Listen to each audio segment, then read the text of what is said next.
Okay, in section 5.1, I had already mentioned Riemann sums. So 5.2 is all about the notation and the wording, but it's basically a lot of the same things. A Riemann sum is a sum of areas of rectangles used to approximate the area under a curve. We've already looked at finding left endpoint sums, right endpoint sums, and midpoint sums. Now we'll look at something which is very intuitive and an easy follow from that, upper sums and lowers. Okay, here is the notation. So this is one thing that you also want to write down. This is read the integral from a to b of f of x dx. Okay, this sign is your integral sign. And it means the area between f of x and the x-axis between x equals a and x equals b. So let me just draw just some basic curve. And if we say that that A is here and B is here, then we want to draw in vertical lines, and we want to say that we're really trying to find the area between the curve and the x-axis. And one thing that I'm going to say now, before we get too far and before I forget, is that this area is, whoops, let me get a different color. This area is positive because it's above the x-axis, and this area is negative because it's below the x-axis. So technically you could come out with an integral representing an area that actually equals 0, even if it's not just on the, it's not just a curve that would lie on the x-axis, because the positive and negative areas could cancel out. Similarly, you could get just a negative area if it nets to be a total of, if your negative part is bigger, then your total area would be negative. Okay, for this question, let's see how many we're going to do together. You'll at least get the general gist of this. Here you want to estimate the integral from -3 to 3 of g of x dx, where the graph of g of x is shown.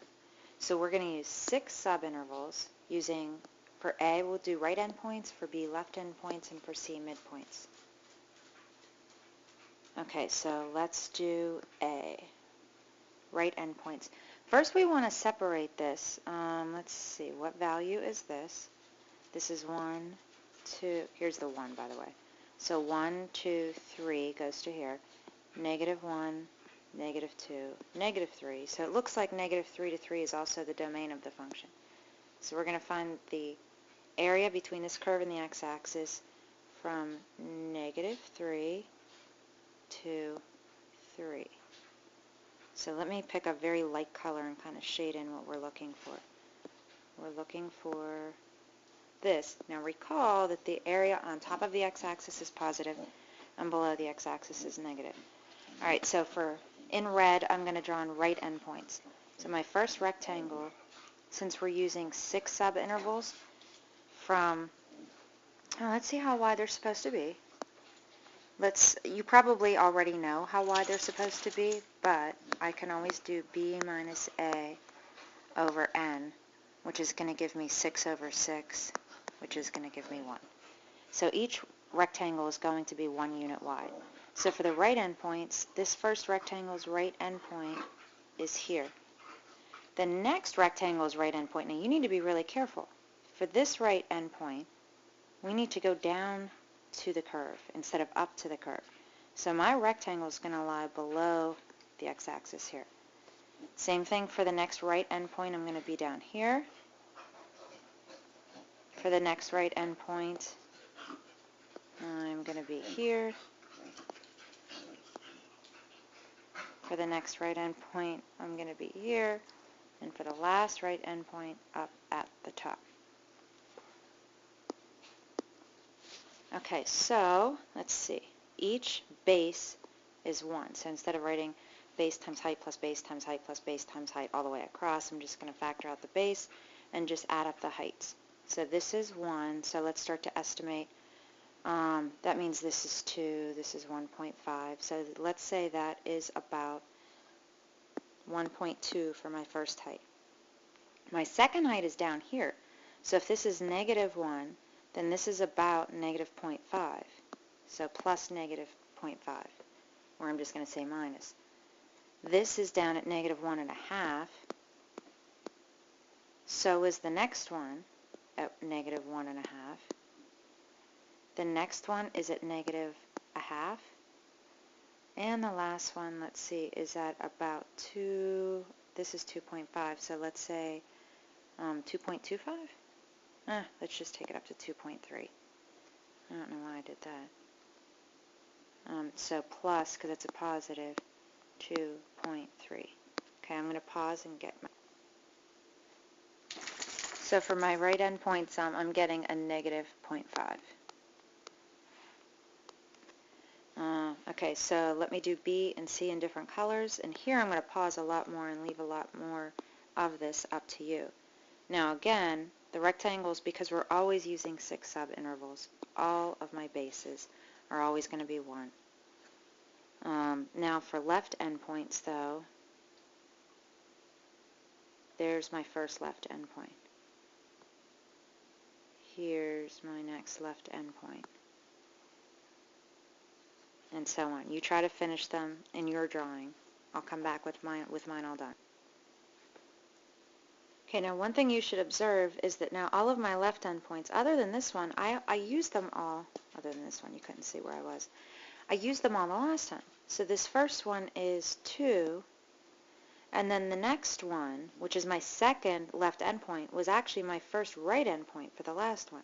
So all of these numbers are actually the new heights, but for my left endpoints, and now my last rectangle, my 6th rectangle, was my 5th rectangle, so now I will not be using this number in my last sum.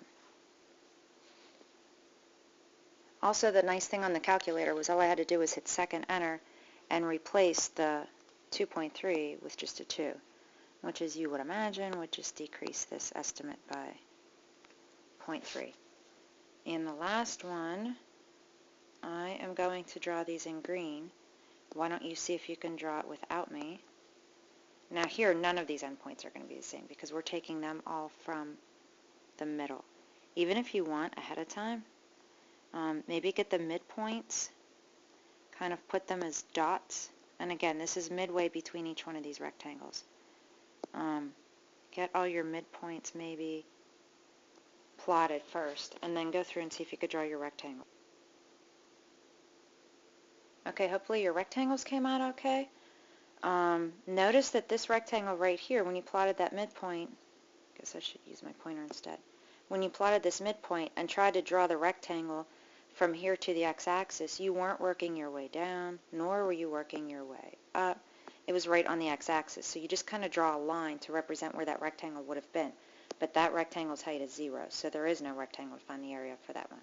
So anyway, I estimated these heights at 1.6, 0, negative 1, negative 1.7, negative 1, and positive 0.6. I probably would have said 0.55, but I just left myself to the 10th place.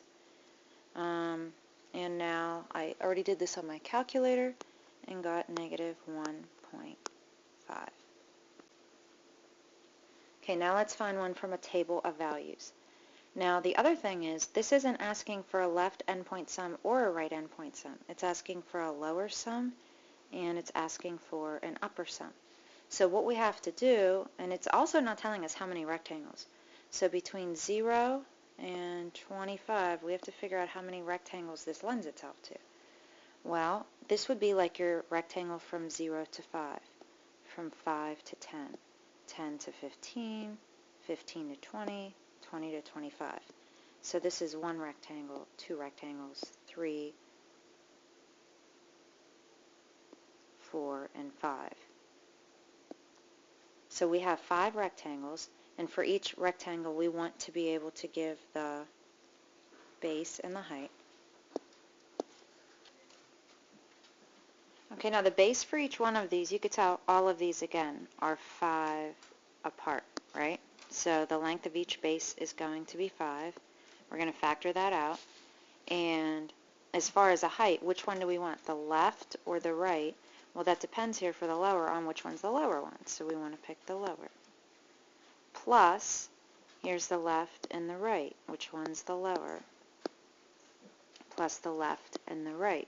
Which one's the lower? The left and the right. Which one's the lower? Now we're repeating the negative 6. And then the left and the right. Which one is the lower of the two?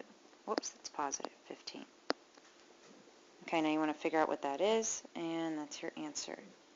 Let me just real quick start the second one. Again, the base is going to be 5, but now for the upper sum, or the upper estimate, we want to always pick the higher of the two possible endpoints for our rectangle. So now our higher, oh, I just found a mistake I made on the other one. This shouldn't be negative 37. This should be, let me fix my mistake in red. The lower of the two is negative 42. Oh, geez, how many times did I do this wrong? The lower of the two is negative 37. The lower of the two is negative 25. The lower of the two is negative 6. Oh, I missed 3 of those. All right, now let's go back to the other one. All right, what are the higher of the two numbers? Next one is negative 25. Then here it's negative 6. Here it's 15. And here it's 36. Keep in mind, the lower and the upper estimates do not always have to be all left endpoints or all right endpoints. They could be a total mix of the two, like I had in here when I was wrong before. You know, you could have a mix of either one of the two.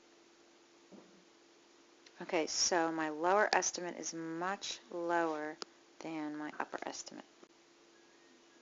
Okay, I'm getting close to being out of time, so let's just go with, now in the end here for the last couple of slides, I'm only going to do one of these, but keep in mind that when you see this, okay, we don't have to do rectangles for all of these. These are actually shapes, okay? If you would sketch this function, this is just y equals 1 plus the square root of 9 minus x squared. This is y equals 2 minus x. It's just a line. This is an absolute value graph, upside down, shifted up 1. This is an absolute value graph. And what it does is it creates triangles, trapezoids, semicircles with radius 3, right? It creates different shapes that you can use geometry formulas to find the area of. So I'm only going to do this one. We can do some more in class if you need some more practice. But I would really like you to try to do all these yourself. So in other words, if we want to graph this, you want to know where its roots are. You know, in general, an absolute value graph looks like that. This is just some horizontal shift. So let's see where this equals 0. We can just drop the absolute value signs. Check that out. And x equals 5/3. So this is just an absolute value graph, which is also probably steeper than your regular absolute value. But what we really care about is that right now is that the x-intercept is at about 1 2/3. Okay.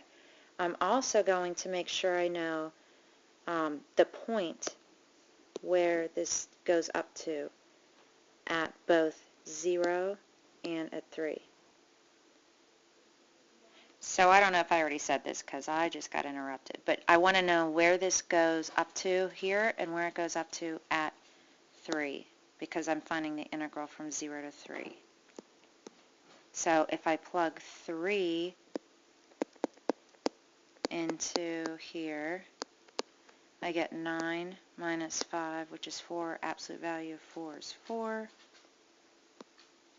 So that's the point 34.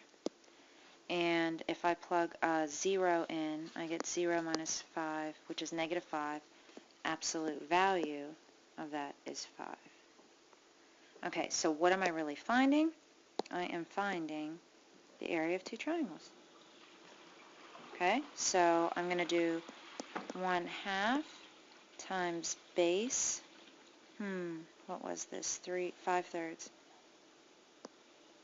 1/2 times base times height, which is 25/6. And then I'll do this one. 1/2 times, now this is 1 1/3, so that's 4/3 times the base times the height. So that's 16/6. And the sum of the two, what is that? 41/6. I would talk about more of these, but I have 11 seconds left. Now pause to write down the properties and the homework.